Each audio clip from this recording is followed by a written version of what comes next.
Welcome back to the channel, everybody. I am McAlphanine. Please subscribe to the channel if you haven't already. I would greatly appreciate that. And if you could, please click that like button. It definitely helps the video to be seen by more people. Turn it into a rocket and send it to the moon. So a lot of protocol have been doing very well as of late. We've seen good volatility, especially if you're day trading some of those non-banking coins, right? We've been making healthy profits, as I stated last week. That has continued. There is a lot going on. Let's start here with Algorand, who has been making huge moves as of late. We have a tweet here from the Algorand Foundation, and it goes as such. We welcome at Plandale HQ to the Algorand ecosystem as our latest grant recipient. Plandale is a suite of digitized equity tools enabling users the benefits of traditional equity in a secure, user-friendly app, but in a decentralized context. Then we also have the development of the Algorand creator and leader himself, Silvio Macali, reaching out to the one and only Elon Musk in an attempt to establish a relationship and to be able to do work together. That would be huge for the Algorand blockchain. I don't think in the future that really is going to make that much of a difference to the success of Algorand. It can help, but based upon all of the different banking connections that Algorand has and the great relationships that it has with financial institutions, Algorand's future, in my opinion, is already set, unless some of those deals fall through or companies decide to renege on certain agreements. Unless that happens, and that has not happened, I believe Algorand's future is already brilliantly luminous and will be exponential in its growth. Okay, so we have a tweet from Algorand also about Authentium.io. So it reads as such. This is from the Algorand Foundation. At Authentium.io chose Algorand due to our layer 1 features, smart contracts, no forking, low transaction fees, PPOS consensus and no mining, public decentralized blockchain, which is secure and carbon neutral. Let me add in there that there is the allure of working with Silvio Macali, who is extremely persuasive. Okay, also Kelly Callahan, let's not forget their marketing, their head of marketing, Kelly Callahan, does an amazing job, and they present Algorand in such an elegant, respectful way that it is very tempting for many financial institutions and businesses to use. And I predict many, many more deals are going to be unveiled. Algorand has been doing a wonderful job. Wonderful job. So holders of Algo are going to be experiencing, I believe, in the future, very, very insane gains. It's going to be nice. All right, so let's move on here. Now we have a tweet from Perian at PerianDC, and it is as such. The PWG report contains many important acknowledgments about stablecoins. And given this discussion at the highest levels of government, it highlights the important role of the digital asset industry can play in the US and global economy. This is very, very important because stablecoins and crypto, listen, I know they want to try to separate stablecoins and crypto. All right, at least this is how they're presenting it to the public. And keep in mind, most of the public have no idea about the depth of crypto. They think it's just Bitcoin and Ethereum, okay? So what the government and the news media tells the public is very key to how the public views cryptocurrency. So how the acceptance of stablecoins will make way, if they're accepting those particular things in the future, will make way for the acceptance and mass adoption to make it more easily adopted as far as cryptocurrency is concerned. These things are all interconnected. So this is a very important report. Let's click on it and let's see what they have to say. So it leads us to home.treasury.gov, and the article begins as such. It was released on November the 1st, and it begins here. Today, the President's Working Group on Financial Markets, PWG, joined by the Federal Deposit Insurance Corporation, FDIC, and the Office of the Comptroller of the Currency, OCC, released a report on stablecoins. Stablecoins are a type of digital asset generally designed to maintain a stable value relative to the US dollar. While today stablecoins are primarily used to facilitate trading of other digital assets, stablecoins could be more widely used in the future as a means of payment by households and businesses. Let me pause right there. I don't know where I put the document. It's somewhere. I have so many tabs open. There's a document I just read, and I believe it's either from the Bank of International Settlements or the IMF. And they were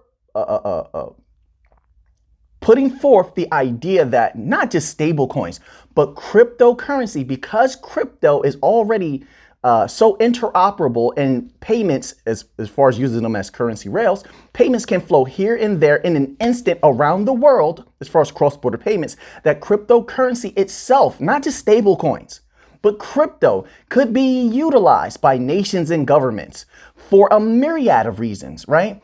And that the governments and the, of course, the banking sector will go along with that, but the governments and nations should conscript crypto as far as the utilization of it. Like, don't go against it, but incorporate it into what you're trying to do. So that was a powerful document. If I have it, we're gonna cover that. But it goes along with what they're saying here, that they can be used, stable coins, okay, let's get back to that, can be used as a means of payment by households and businesses. That's huge, but a lot would have to change, right? I mean, you don't want to be making payments and then you have capital gains taxes to worry about, but we're talking about stable coins. It's still a slippery slope. Of course, stable coins, most stable coins, value doesn't change, but there are a few where if you look at the charts, their value does change, okay? So a few things will have to be sheared up and worked out there, but this is an interesting development that they're even considering this. Let's continue on a little further. Stable coins that are well designed and subject to appropriate oversight have the potential to support beneficial payments options, but the absence of appropriate oversight presents risks to users and the broader system. So once again, regulatory clarity is what they're hinting at. As I said before, regulatory clarity is going to be good. They're going to get rid of all the scams, all of the ignorance that puts a stain on cryptocurrency's jacket, so to speak. And once that's gone, all of the respected money, all of the old money will want to step in and have a part of crypto. But until crypto is more respected and until crypto is a little bit safer, right, so to speak, that old money, that respected money will remain on the sidelines. So I believe, it's just my humble opinion, that more people should be for regulatory clarity and not necessarily fear it. Okay, so let's go a little bit further. It says current oversight is inconsistent. I agree with that. The SEC has been murky waters, and I believe they have a lot of work to do, and they can't just pass the buck to Congress. And this seems like that's what they're trying to do. No, you can't. We need regulatory clarity now, and you need to get on your job. All right, this is why I'm telling everybody, Gary Gensler and SEC has been forced to hear you out. They've been putting up polls, they've had panels, and everyone who's in crypto that wants to make that major money should be, in my humble opinion, once again, should be making their voices heard at the SEC. By the SEC, they should hear you out. So if you want to make that major money, I say reach out to them and let them know your opinion. And they're asking for your opinion, and maybe that leads to some progress. Let's continue on here. Okay, so we have a tweet from Gary Gensler. He says, I'm pleased to have worked with POTUS working group on the financial markets PWG on the stable coins report. Today, the President's Working Group on Financial Markets, this is the letter from Gary Gensler, along with the Federal Deposit Insurance Company, published a thoughtful report on stable value coins, or so-called stable coins. Stable coins are crypto tokens pegged. We already know that. They like to iterate these different things and reiterate because there's so many people that are uneducated on these particular topics. These stablecoins are embedded in crypto trading and lending platforms. Gary, like, why do you like to do that? Gary, I don't understand, Mr. Gensler, why you take such a negative approach. I can already see where you're going. You're making sure you link that to crypto, even though a lot of other government entities are trying to separate, and banking, by the way, Bank of International Settlements, are trying to, in the minds of the people, separate stable coins from the volatility of crypto, because like USDC doesn't have volatility and it's pegged to the dollar, right? As an example. So they're trying to highlight that, but then someone such as yourself comes in and says, no, it's pegged to crypto. And the first thing people think about when it comes to crypto is the volatility of crypto. And that's going to cause a panic. You're doing this to serve your own agenda. But aren't you supposed to help the investors? Aren't you supposed to help the people? Stable coins help the people. USDC is pegged to the dollar. There's no volatility. There's no risk involved. And if I'm correct, I believe, is FDIC insured? I believe they're following all the regulations. So then what is the problem? Let's continue here. Let's go back to what you were saying, Mr. Gensler. These stable coins are embedded in crypto trading and lending platforms. Though they represent only about 5% of all crypto assets, you love that negativity, Mr. Gensler. In October, more than 75% of trading on all crypto platforms occurred between a stablecoin and some other token. We already know that. Stablecoins or certain parts of stablecoin arrangements may be securities, commodities, or derivatives. Oh my, I knew it. Didn't I tell you guys? Gary, Mr. Gensler, now you're going against the government? The government, oh my goodness, the PWG just said that stable coins could possibly be used by households and businesses as payment mechanisms, right? And here you are going against the PWG, stating that they may be security, commodities, or derivatives. At this point, it seems like you just want to fight. I don't understand. I just don't understand why you're taking this stance. It seems like you don't want to be wrong. You just want to be right, to the point where if you're wrong, you're going to fight to the bitter end. Why? I don't understand this. And that is very alarming to me. And I believe that other government agencies, and there are many regulatory bodies, as well as Congress and whoever else, Bank of International Settlements, IMF, I think they should just go against you at this particular juncture. They have given you a lot of time, and you even tried to pass the buck to Congress, even though they're completely uneducated on these particular topics, clearly. But I believe that they should just outright go against you at this point. We have no more time to waste. And the time to move forward, I believe, is now. And it's not just Alphanim saying that. Like I said, the Bank of International Settlements is saying that. The IMF is saying that. The European Central Bank has taken a step back. However, I believe that Bank of International Settlements and the IMF can convince the European Central Bank to the ECB to change their tune and bring them back into alignment with the future goals of the world, as far as crypto and hash graph and such. Okay, and quantum computing, AI based services are just right around the corner. But we cannot have hindrances like this.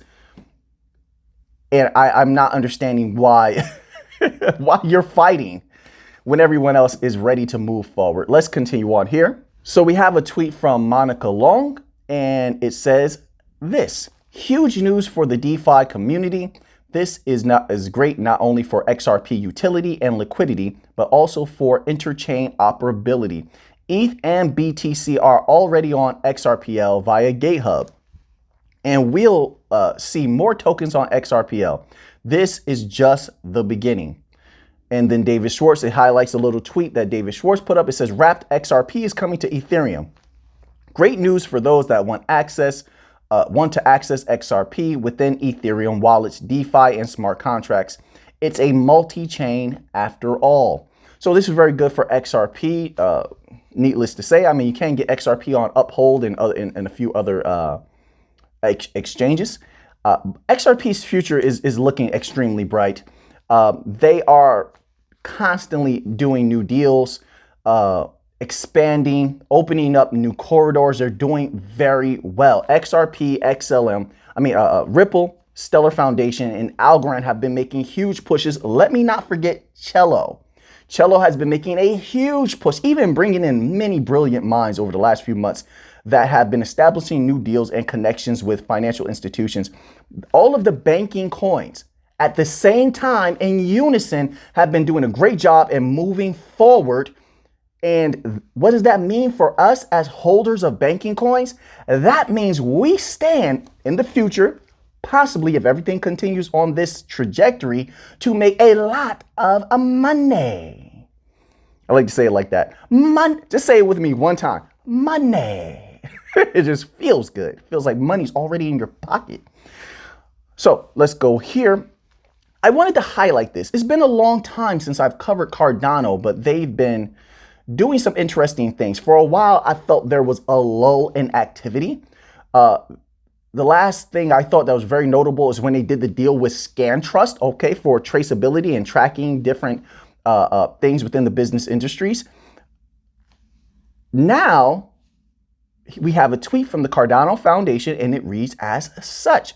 Check out bringing programmable transparency to reforestation, highlighting our partnership with @Veritree and the technology used for the tracking and verification process of tree planting. Now, while that might seem small and insignificant to most, it does not to me, because I have been constantly reading documents from the IMF and tweets from the IMF, International Monetary Fund, documents from the Bank of International Settlements, documents from the European Central Bank. I follow almost all of the central banks that I can on social media, and I'm constantly on their websites doing manual searches. A lot of their documents you'll see, like just like the IBM document I posted, they're not just out front. They don't make that just highly visible. You have to really search and to keep up with these particular things.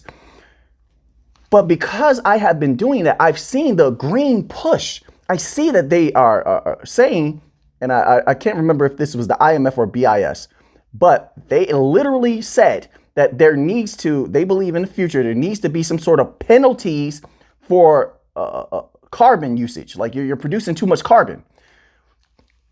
That's in addition to more than probably 5 or 6 tweets in the last few weeks about the green initiative, pushing for zero carbon emissions, green protocols, green crypto, everything green, everything carbon negative or neutral. So if Cardano is planting roots in such an industry that early, okay, and they're tracking something like the planting of trees, I'm going to estimate that the tree planting industry over the next 10 years is going to have a massive exponential growth. All right, because with the green push, you're going to need to compensate deforestation and things like that, and it's going to need to be remedied all around the world. So if Cardano's getting in early on this now, then I'm going to assume that this particular sector of business for Cardano is only going to expand exponentially with the rapid growth of that particular industry over the years based upon the green initiative. I think that's only logical. So now I've always been bullish on Cardano. Now, because of this, like I said, some people are going to think this is small. I don't. I'm extremely bullish on Cardano. With ScanTrust, they're tracking things. I mean, Cardano's doing so many things, but this, I believe, is key. Pay attention to all the green initiatives, all of the different pushes for green crypto, carbon negative, carbon neutral crypto, because any crypto that is not that, any crypto that's not connected with those particular aspects may stand to suffer. They may stand to suffer coming in the future. Okay, if they use too much energy, they're tangled up with too much production of carbon, they're going to pay a hefty price. So I would be careful of that in the future. For now, you're going to make a lot of money. There's no penalties just yet. So here we have a tweet from Ashish Birla. Okay. And it says on-demand liquidity, a labor of love from Team RippleNet and a testament to the power of crypto. What was once a vision a few years ago now accounts for 25% of total dollar volume over our network RippleNet. And they have a chart here and a little highlighted tweet that says on-demand liquidity had its best year yet. And we're not even into November. Well, we're in November now. So apparently, of course, this is an older tweet from October 29th. I see that here now. Since Q3 of 2020, transactions over RippleNet have doubled. And on-demand liquidity transactions account for 25% of total dollar volume across the network in Q3. So this is also a very good development for XRP, and it's telling you that XRP is still growing rapidly and doing very well, despite whatever issues they're having in the United States.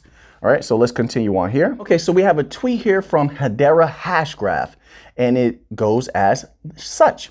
In other words, at Cannopywrite operates similar to music streaming services by treating cannabis breeders as artists, cannabis strains as songs, and flowering cannabis plants as the equivalent of a play of a song.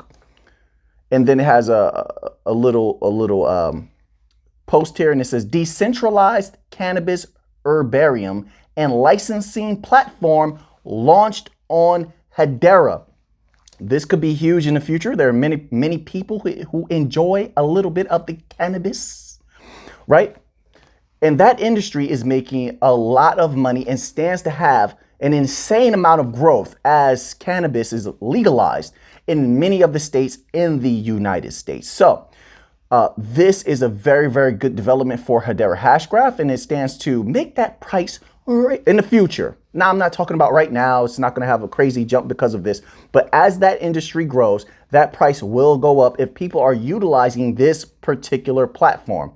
Decentralized cannabis herbarium and licensing platform launched on Hedera. And there are so many people who want to open up dispensaries and the like. This stands to be a very, very interesting aspect of Hedera to keep an eye on over the years. Hedera is doing wonderful things. I mean, they have new happenings such as this. They have something going on with IBM, just along with Stellar. They have CBDCs they're working on. Hedera they are a sleeping giant, Hbar. They are a sleeping giant that I've been saying for a long time. Just keep an eye on them. They're going to do some wonderful things. They're going to make a lot of people, in my humble opinion, a lot of money. Let's continue on here. So also with Hedera, we have e-procurement use case. So they have a tweet here. Read more on this e-procurement use case about building a distributed marketplace for products and services with at ServiceNow plus Hedera. So like I said, Hedera has so much going on. All of the banking coins, number one, they're doing amazing things in the banking sector, okay? But also they're not resting on their laurels. In my humble opinion, the banking coins, Hbar, Cello, XLM, XRP, Algorand, their companies, the promoters of these particular protocol have been the most hungry, innovative, and fiery of all of the cryptocurrencies. And they've been making deals everywhere. And I believe they know that when the utility era kicks in, and it's almost here, by the way, it's moving very fast, and the world isn't waiting on the United States either. But they know when the utility era kicks in, they already will be dominating. They're laying so many tracks that their rails will be everywhere, that their power will be felt everywhere. We are watching a multi-trillion-dollar industry, if not quadrillion-dollar industry, be born right in front of our eyes, and we are a part of it. We are a part of it. And as long as things continue to go according to plan, we're looking at wealth that's going to extend far beyond what we could ever have imagined. Look at the numbers, look at the data, look at the research. It's all telling you. It's right there. Look at all the industries they're doing deals with. Look at how many banks IBM has signed up, just alone. We're not even talking banks and financial institutions. We're not even talking about Ripple and how many banks they have deals with. Now, like I said, they don't even have to have all of the financial institutions and banks use them as rails. Even a modicum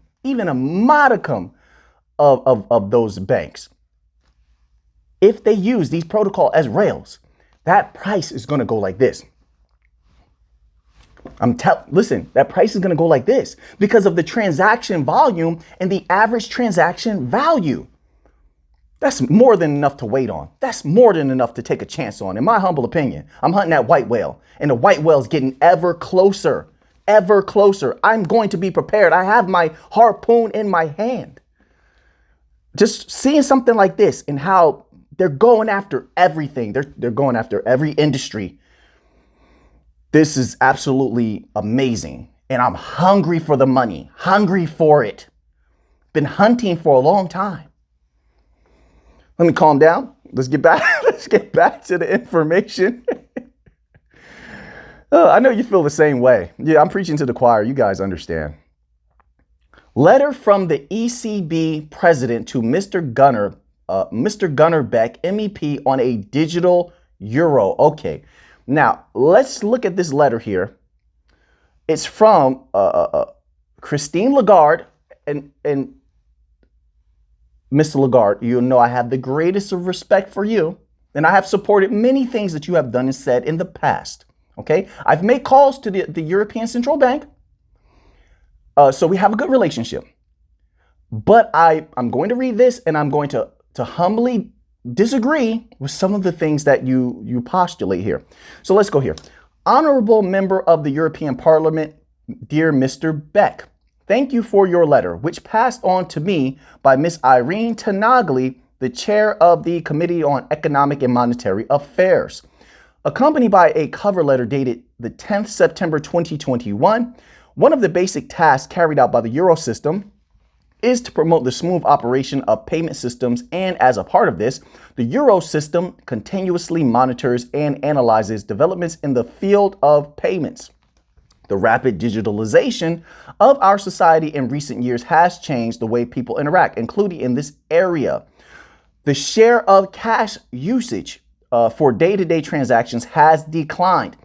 Okay, so now keep that in mind, that she's saying that the day-to-day transactions for cash has declined. We all know this, but she's establishing this. So let's just pin that right there in our minds, and we're going to come back to that statement. And card payments have increased in all Euro area countries. Keep that in mind as well. We're going to come back to that too. We're going to use her own statements to disprove what she's saying in the end. Online and contactless payments have become more important elements in the retail payments landscape. These trends have accelerated during the pandemic, and most consumers expect to continue to make fewer payments in cash also after the pandemic. As regards to so-called cryptocurrencies, you can tell by how someone phrases something that it's going to be negative. Let's get into this. As regards to so-called cryptocurrencies, which you refer to in your letter, let me point out that they are not without risk. Everything has risk. Your cash can get stolen out of your car, out of your pocket. That's a risk. Everything has a risk, but let's just acknowledge that and let's move forward. They are not without risk and are not fit to serve Europeans as an alternative to the euro. No. However, what many people within your banking institution and your banking peers, the BIS and IMF, who are pushing for cryptocurrencies to be utilized as rails, are not pushing for crypto to be an alternative itself. But what they're pushing for, and this is how you're kind of manipulating the information a little bit, what they're pushing for is for the crypto, the banking coins, not all crypto like Bitcoin. I know what you're trying to do. Not like Bitcoin and Ethereum with volatility. They're not pushing for that.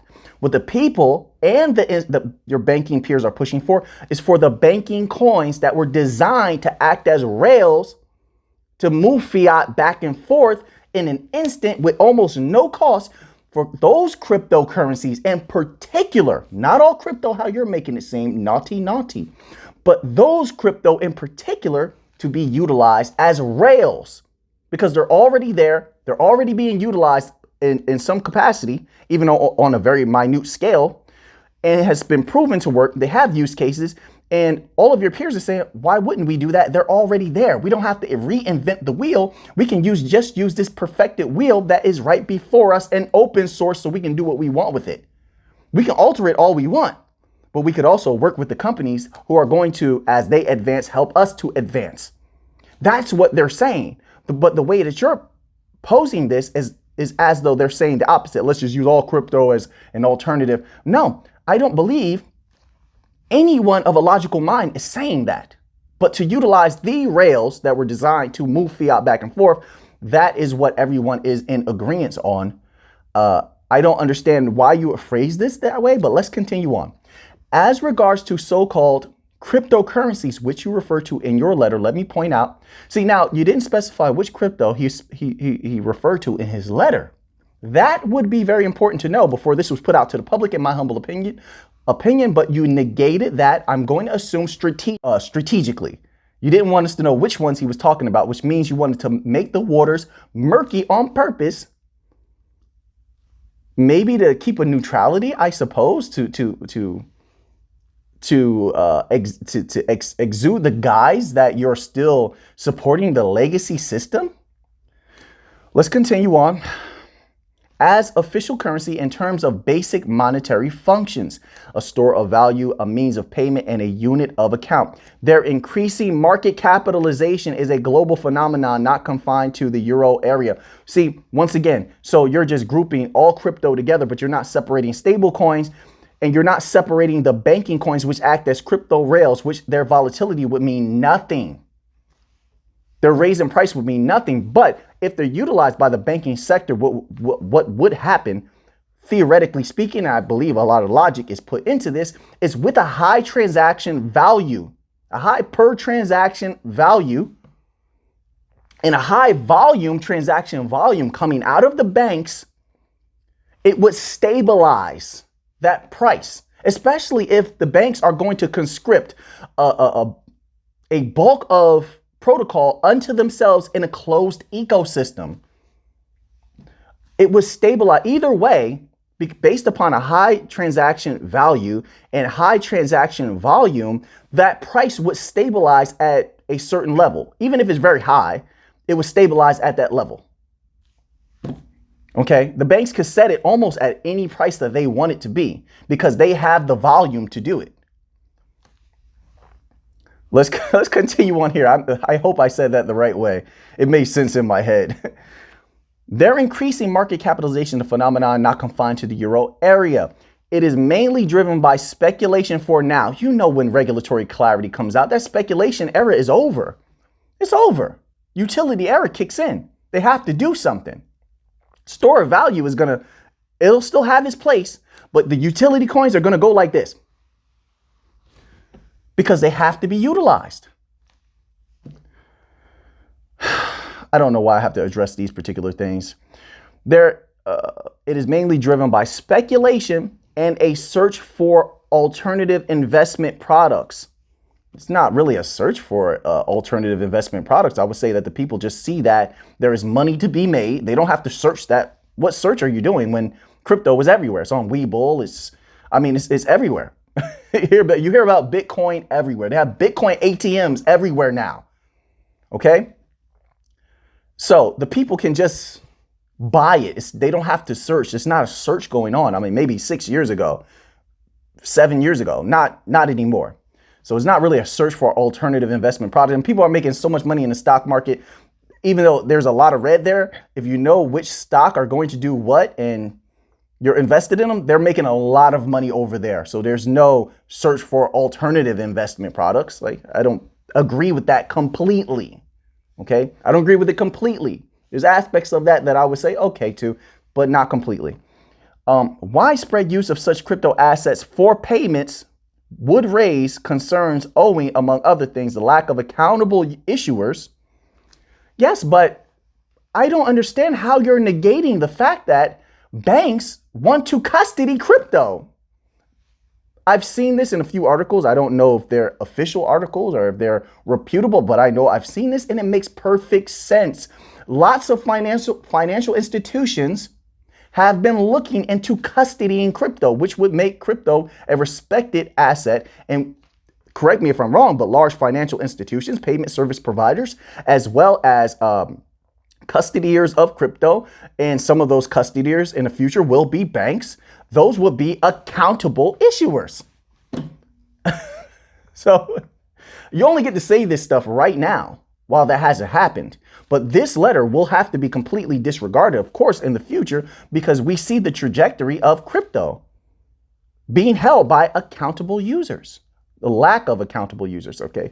And fluctuations in their value, like I said before, see stablecoins and see banking rails as far as like XRP, XLM, because those fluctuations, their value will make no difference. And once the banks are utilizing the mass amount of those particular protocol, which are designed for the banks to use, they will be able to set that price at whatever they want.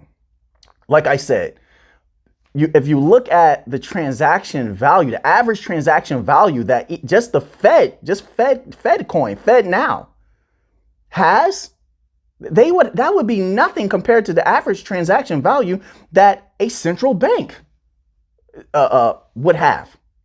Look at the average transaction value that we went over before that Visa has. And that's a pretty high number.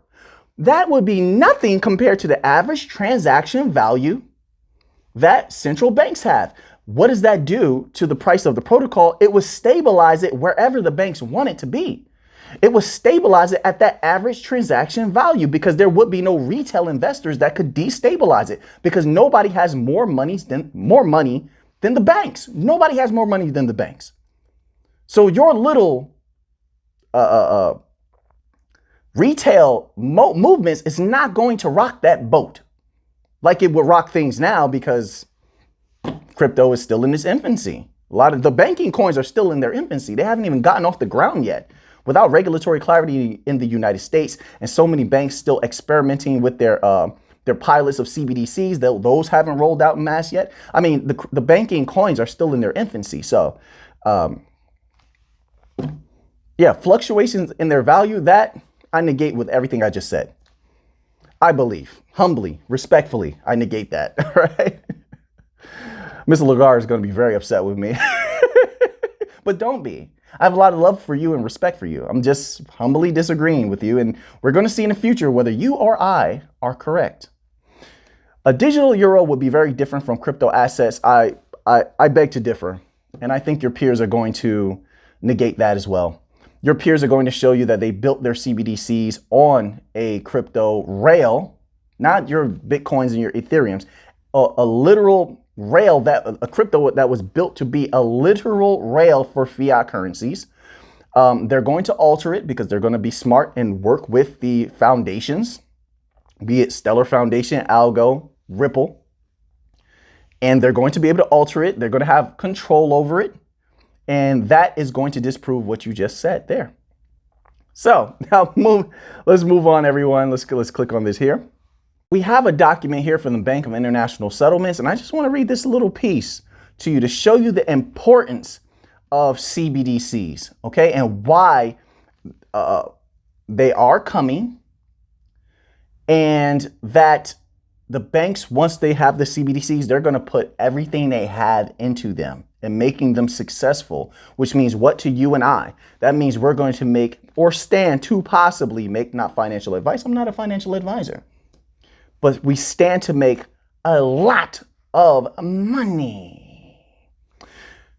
This little piece says this: we could say that CBDCs also have many potential superpowers or design features. They ought to have at least a required set of powers, perhaps strength and agility. Figuratively speaking, these ought to represent the prerequisites for a safe and secure CBDC. This is a real paper. This is a real document from the Bank of International Settlements, BIS.org. I'm going to post a link to it in the community tabs. I don't know if I'm going to do it on the regular tab or the members tab, give them something special they can read. It says CBDCs offer hope in improving payments generally and in enhancing cross-border payments more specifically. Like all superheroes, CBDCs do not need the full spectrum of superpowers. Having a few important design features could be sufficient for enhancing cross-border payments.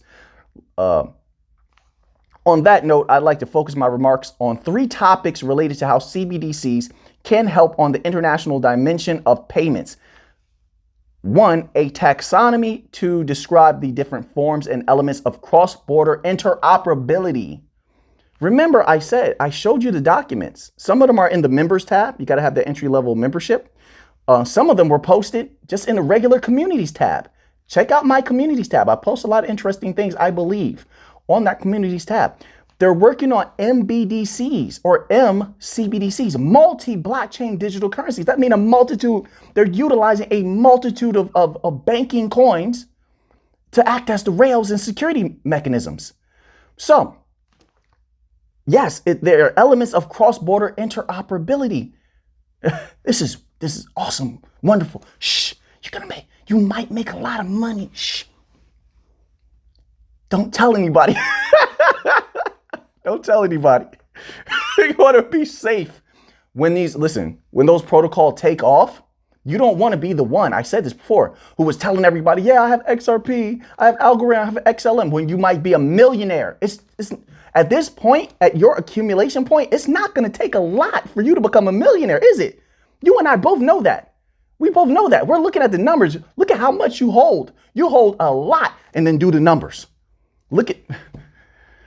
So if they take off, you don't want some chart watcher that lives down the street from you that you really don't know, but you talked to him about crypto 2 years ago. He knows you got XLM, XRP, and it takes off. Now he's knocking on your door because he never bought. He was in Bitcoin and Ethereum, but he knows you might be a millionaire now. He's knocking on your door. That's very unsafe. It's very unsafe. Shh. You have XLM, Algorand, Cello, Hbar, and all the ISO protocol. Shh, don't tell anybody. All right, here's number 2. Number 2, the conceptual trade-off between cost and complexity on the one hand and benefits on the other. And 3, some thoughts on lessons learned and the way forward. Okay, so all they're saying is they're going to congeal everything together, the lessons of the past from the legacy system, the new advanced aspects of the crypto rail protocols and such. And they have more. This is a crazy document. They have an interoperability section here. First, the first is like cash, retail CBDC of a given jurisdiction is made available to anybody residing inside or outside that jurisdiction. This is what I was saying before. Know who controls the corridors. Okay, that's key. If you're a holder of only one type of banking coin, let's say you only hold XRP. That's perfectly fine. Okay, now you need to make a list. I can't tell you what to do, but I'm suggesting, not financial advice. This has nothing to do with buying protocol at all. I'm talking about making a list of corridors that XRP dominates. And as they come out, you write another one on the list. Okay, XRP is using this corridor. So you know, you can calculate how much money is moving through the banking and financial systems in that sector. And you can do mathematical calculations to see how much that price might rise and when. What time of year are transactions the heaviest? Is that population migrating? Is the population stationary? These are all things that I would want to know where my money is going to come from. But if you hold a multitude of coins, it's even better, right? But still, you want to know which corridor is going to heat up first. Where's that money going to come from first? Who has the most corridors? Who's dominating this region? Is the population going to stay there? Are they migrating? Is the money moving? If the population migrates, the money is moving. So then where's it moving to? Okay, who dominates that corridor? Is it Algorand? Is it XLM? These are all things that are necessary to know when you want to know where that money is coming from and what's going to heat up first and what could take off at this time and that time. All these particulars are important for people who are really here to make that money. Serious business when we're talking about this money. Like Alpha Name, calm down. It's not that serious. That money is serious. Wait until you see what's going to happen in the future. Oh my goodness. If everything goes according to plan, look at all the little deals they've been putting out for you. Distractions. Do you know how many big deals are going on behind the scenes? They've been very quiet, haven't they? On a lot of the developments with the CBDCs, they've been very quiet. Why? You think there haven't been developments? You think there's not documents they could put together and put out? There are. There are. But they don't want to provoke too much volatility because they know if they put out the right document, that price is going to go up like this. Like now you're experiencing volatility. And if they have to conscript any coins, they can conscript and use coins by little. You probably wouldn't even notice it as they're collecting, not just all at once. And then the price, you have a price spike. Everybody starts to FOMO in. They don't want to provoke that either. Okay. Because they're still experimenting with protocol and such. They don't need to spend too much money while experimenting on protocol and have that price go way up. So certain news can act as a catalyst and send that price parabolic. Now, while they're still piloting and experimenting with XLM, XRP and such, now they have to buy it at a higher cost than they would have. And even though the price is still kind of low, you would think because banks have so much money, they're still in the business of making money and not losing it. So the less money they have to spend, the better. The less money they have to spend, the better. It's better to keep that price down. Heck, don't give them a positive catalyst. If anything, you give them a negative catalyst and drive the price down more. You could buy even more protocol at a lower price, experiment with them, pilot them, get prepared for a closed ecosystem if that's what you want to roll out at a lower price. That's just smart business. I think that's what takes place a lot of the times. You get a lot of FUD in the market and drive that price down. It's good for business. So listen, everyone, everything's looking beautiful. Muy linda, mi gente. Everything's looking wonderful. Looking very good. So I want to thank everybody out there for supporting the channel and showing me so much kindness and love. I appreciate that. Thank you for everyone signing up for the memberships. I'm working on some good content. I already put out a lot of PDFs on there. I have some videos coming up that are just going to be for the members and such. It's not going to affect the regular content. And I'm working on some very, very investigative videos for the channel as a whole coming up very soon. It takes a lot of time to put those together, a lot of research, but I'm working on it. Okay. And I think you're going to like what I'm putting together. So now that you have that information, why did I do my eyes like that? Now that you have that information, what are you going to do with it? I know what I'm going to do with it. So until next time, let's get to the money.